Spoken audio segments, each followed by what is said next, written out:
Shining స్టార్ల సన్మాన కార్యక్రమంలో మంత్రి లోకేష్ పై విద్యార్థులు ప్రశ్నల వర్షం కురిపించారు.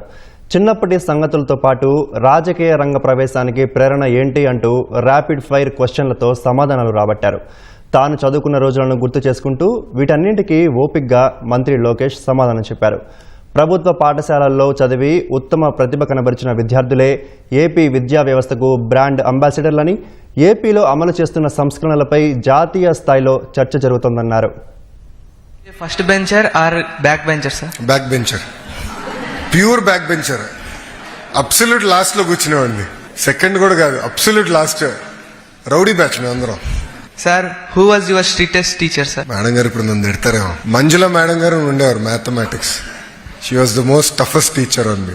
Sir, what is your favourite game? Cricket or kabaddi? Cricket or kabaddi? Cricket. Sir, one thing you miss most about your school days? Care free life. ఎలాంటి ఇబ్బందులు ఉండేది కాదు, చదివాడిని, క్రికెట్ ఆడేవాడిని, ఈ రెండే నాకు తెలుసు. So it was very care free.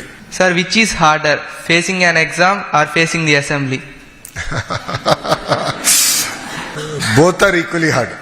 Definitely board exams అంటే అగ్ని పరీక్ష కదా, మన జీవితం మొత్తం ఆ ఎగ్జామ్లో తేలిపోతుంది. సో నాకన్నా ఎక్కువ మా అమ్మ కంగారు పడింది, వీడు పాస్ అవుతాడా ఫెయిల్ అవుతాడా అని. But touch wood I did reasonably well. But assembly is a completely different ball game.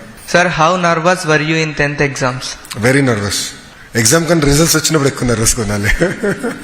What was your favorite subject in class 10? I think maths was my favorite subject. Sir, did you bunk school? సీనే లేదు, ఎందుకంటే చిన్న వయసులోనే బాబు గారు ముఖ్యమంత్రి అయ్యారు. So అప్పటి నుంచి నాకు సెక్యూరిటీ అనేది ఉంది.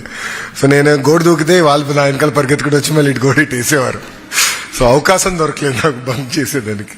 But what is your motivation to enter in politics? Good question. 2005లో చంద్రబాబు నాయుడు గారు 2004లో ఓడిపోయారు ఎన్నికలు. 2005 ఆయన ఒక పెళ్లికి వెళ్ళారు, హైదరాబాద్లో ఒక పెళ్లికి వెళ్తే అక్కడ సుమారుగా 5,000 మంది ఉన్నారు. ఆ పెళ్లిలో 5,000 మంది గౌరవంతో నుంచున్నారు.